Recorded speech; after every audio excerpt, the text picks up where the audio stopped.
Chase Ewoldt was a typical 2-year-old when doctors diagnosed him with terminal cancer. His mom, Ellie Ewoldt, is an author and a popular blogger who reveals how God uses his grace and others to sustain us in painful times. Welcome to the Harvest Show. Thank you so much for having me, Valerie. Okay, so I've seen a zillion pictures of your handsome little guy, Chase.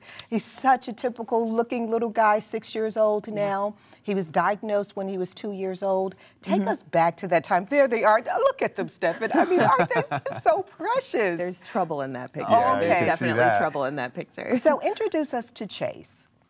Well, Chase very much lives up to his name. We run after him a lot. It's always been that way. It's a lot easier now that he's not dragging an IV pole behind him with chemo. And he is very passionate about life. And he has always been that way from the time that he was born. And he started having a few issues, and we weren't sure what they were. And we were told everything from it's a virus to get him a speech eval because he started having some trouble with his words. And he finally had a seizure, which was in a very odd way a blessing because it got us where we needed to be. Because at one point we found out that doctors were told on our behalf, don't alarm this family with a brain tumor. Like that's a worst case scenario. So it turned out we were up against a worst case scenario. Wow. And did you have any suspicions that things could be that, I mean, the diagnosis could be that traumatizing? Not at all. Not at all. I had one moment of thankfulness when we found out that there was a mass, just because his symptoms had gotten to the point where it felt very much like a nightmare where you're screaming and no one hears you. As a parent, you're going, something is not right with my child, but I don't know what it is. Now, 4 years into this, I look back as what we call the brain tumor mama. I look back and think, how could I not have seen the signs? But I had no idea what a neurological illness would look like. What type of cancer is it? It is a brain and spine cancer. It's an aggressive malignant cancer. Its technical name is atypical teratoid rhabdoid tumor, which actually the first time I heard it, I thought, that sounds like an angry dinosaur. I had never heard of that cancer before. So we refer to it as ATRT, or as Chase called it, his baseball. There was this very large tumor, and the easiest way to describe it was a ball, but a bad ball, not the kind you want to go out and play with in the yard.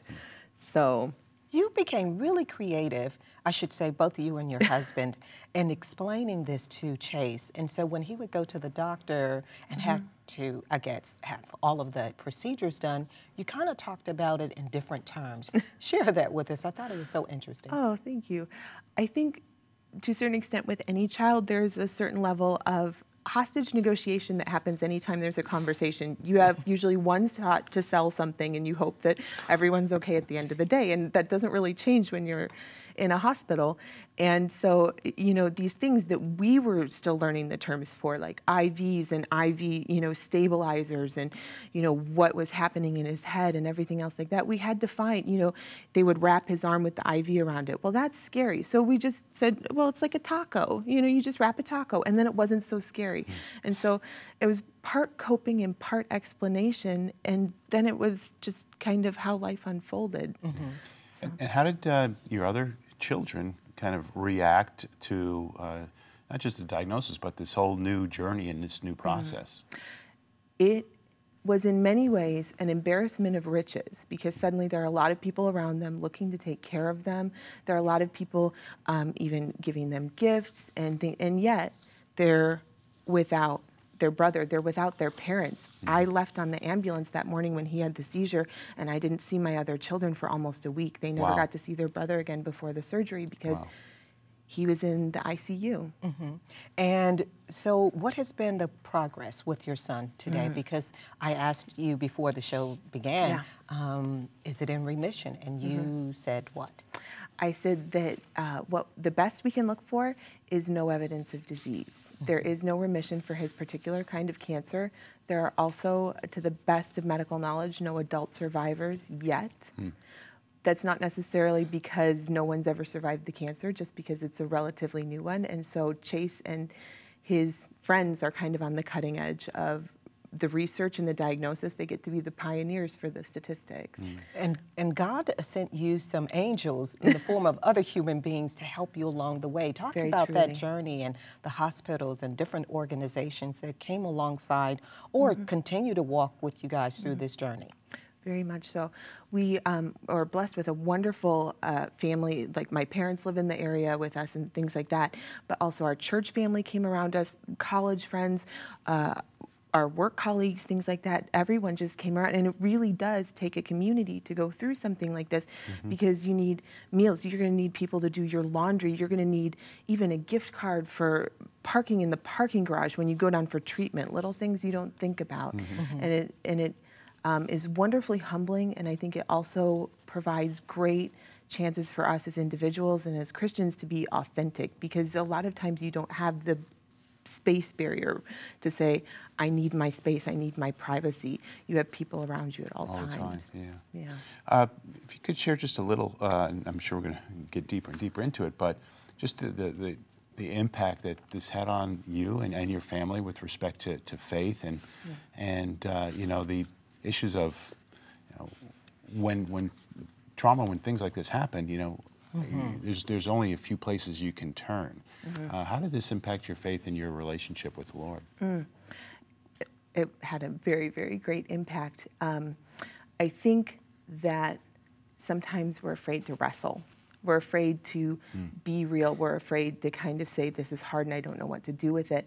And I was very wisely counseled within the first couple of days to think about the picture of Jacob. He wrestled, and where did that take him? It brought him face to face with God, which is the only place you ever really need be.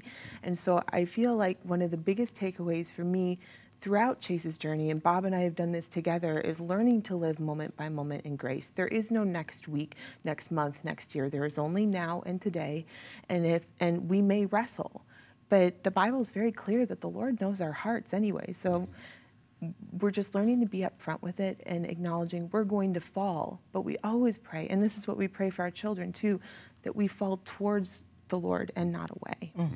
You are chronicling your story in a new project you call Chase Away Cancer, and you take readers through the moments, the highs and the lows. What are some of the themes that you share with us in your book? Because I'd imagine so many people are watching, wondering how to get through a difficult time.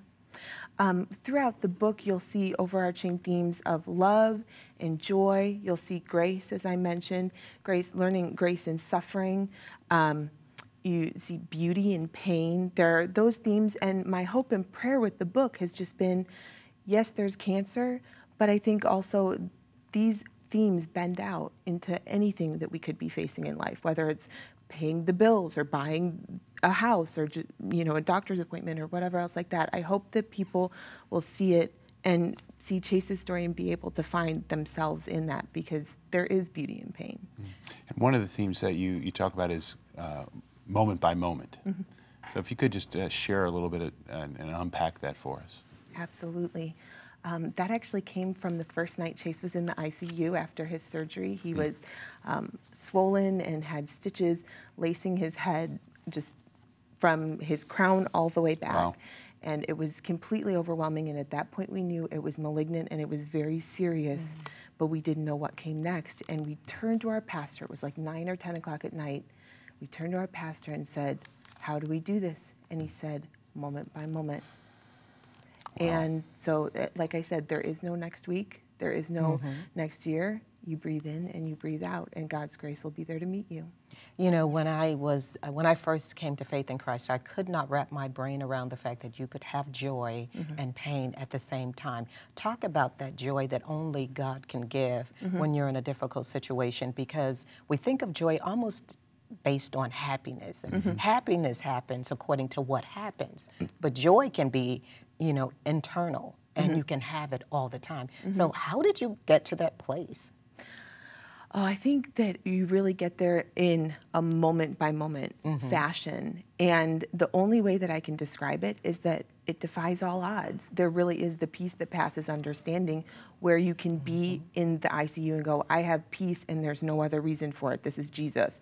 Or there's a deadly chemo coursing through my 2.5-year-old's veins, and we're laughing as we're running down the hall. There's no other reason for it but Christ in that scenario, the hope in us knowing that the day is coming and that we're not there yet. Like, there will be a day for no pain and no tears. We're not there yet. And so there are going to be some awful times, but knowing that that's coming enables me, frees me, It's not to say I don't struggle, because I do, but it gives me joy in seasons where otherwise there shouldn't be any. Well, I like to say I have a new shero. It's Ellie. To connect with Ellie, go to chaseawaycancer.com or go to harvest-tv.com for a link to her new project, Chase Away Cancer. Coming up later, Brian Bush with today's Holy Land moment. But up next, Pastor Mark Lance has part 2 of today's Connections. We'll be right back.